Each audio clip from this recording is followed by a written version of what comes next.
Bonjour chers fidèles abonnés de Nalliance TV. Nous voulons quand même parler un peu. Ça fait longtemps qu'on n'a pas eu le temps de faire les directs ensemble avec vous ici. Nous avons trouvé un sujet qui nous a vraiment beaucoup plus intéressé. Oui, nous parlons des attaques, des combats de gauche à droite, des guerres à l'est du Congo. Mais aujourd'hui, je voulais aussi vous montrer les points, un côté où nous avons la négligence de beaucoup plus implémenter ou soit beaucoup plus commenter là-dessus et considérer les efforts du gouvernement congolais et puis surtout de son Excellence Monsieur le Président de la République Félix Antoine Tshisekedi Tshilombo pour ce qu'il est en train de faire. Donc aujourd'hui, j'étais fier de tomber sur cette information à la RTNC. Franchement, ça m'a encouragé, c'est pourquoi je partage avec vous pour voir. Donc on a toujours regardé pour nous qui habitent l'Occident, nous voyons toujours combien et comment il y a des gens qui président l'ONU. Nous voyons comment est-ce qu'on donne des paroles. En tout cas, ce sont des grands de ce monde, hein, des princes, des rois, des présidents, voire même Trump et tout ça là. Mais cette fois-ci, nous voyons la présidence, vice-président, le président de la République qui lègue, ou soit qui délègue Madame Wagner Kaikwamba pour la représenter en fait et tenir l'assemblée de cette journée mercredi à l'ONU. Regardez, ça fait tellement la fierté, la joie. En tout cas, le Congo ou rien, le Congo gagne toujours.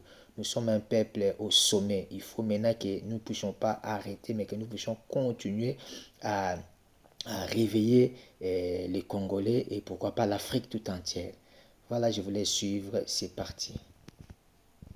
Messieurs, bonsoir, il est 18 h à New York, 23 h à Kinshasa. Vous le savez, la 80e session de l'Assemblée générale se tient à New York.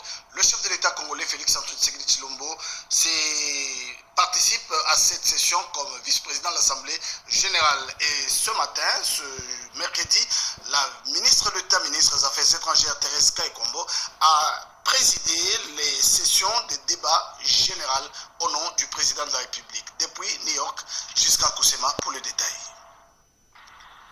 L'Assemblée va entendre l'allocution de son Excellence, M. Volodymyr Zelensky, président de l'Ukraine.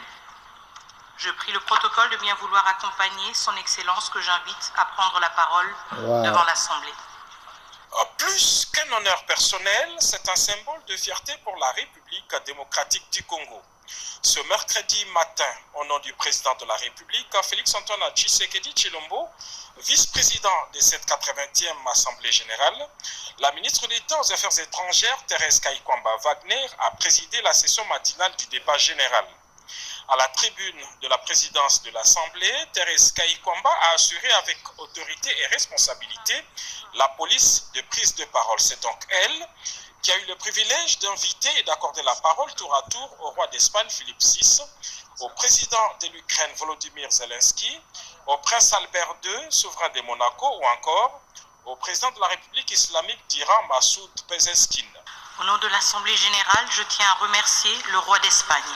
Cette image hautement symbolique et historique dénote non seulement de la montée en puissance de la RDC dans les concerts des nations, mais aussi et surtout du leadership visionnaire du président de la République, Félix Antoine Tshisekedi Tshilombo, dans la reconnaissance de la compétence féminine congolaise. C'est aussi la preuve du respect et de la considération de la République démocratique du Congo au sein de cette institution.